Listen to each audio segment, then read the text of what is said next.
Yo soy Berenice Estrada, tengo 29 años y doy autorización para este video. Eh, Supe hasta mis 23 años y pues pasó simplemente, o sea, por lo regular siempre pues tú te fijas en lo normal, pero pues ya cuando tienes yo creo una conexión interna con lo que en verdad quieres, es como que sí descubres que te atraen de cosas diferentes. Y no específicamente todas, sino simplemente ciertas personas, son presencias. Entonces yo creo que no importa qué, sino el amor.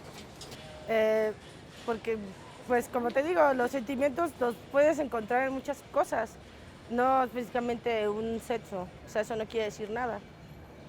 Simplemente lo que te hace sentir la otra persona, puede ser hombre o mujer.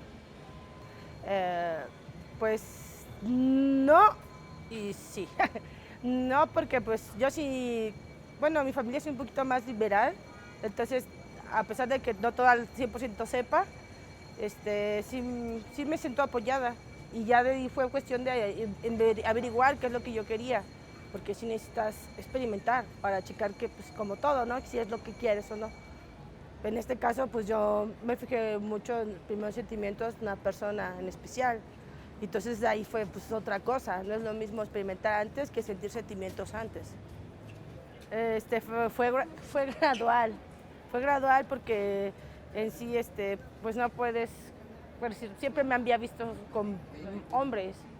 Entonces empezar a ver que el cambio de amistades, porque a veces la gente sí es muy fijada en eso, hace estereotipos, el hecho de tener ciertos cortes o ciertos comportamientos, aunque la mayoría, por desgracia, son ciertos. Entonces, cuando mi mamá empezó a ver que yo empezaba a juntarme con personas que se veían más, bueno, gay, fue así como que desde ahí fue como de, algo tienes que decirme, y yo así de, pues todavía no, bueno, hasta ahorita nada. Pero como ella también tenía amigos de esta preferencia, yo enfrentaba sobre eso. Decía, ¿cómo puedes decir que si puedes apoyar o no si tú los tienes, amigos? No puedes ser parcial o eres imparcial. Pues principalmente pues, el apoyo lo sentí más práctico al decirle a mis hermanas. Una vez que mis hermanas me aceptaron, pues ya fue más fácil decirle a mi mamá. Incluso a mis hermanas no fue tanto así, pero al contrario fue así como de, ¿y qué se siente eso? No fue tan así de, ay, eso no se hace. No fue cosas así. Y ya mi mamá pues no me ha dicho nada, simplemente acepta mi individualidad como persona, como debe de ser. Ya como dice ella, pues lo que tú decidas, pues siempre va a estar con nosotros. Eso es lo que importa.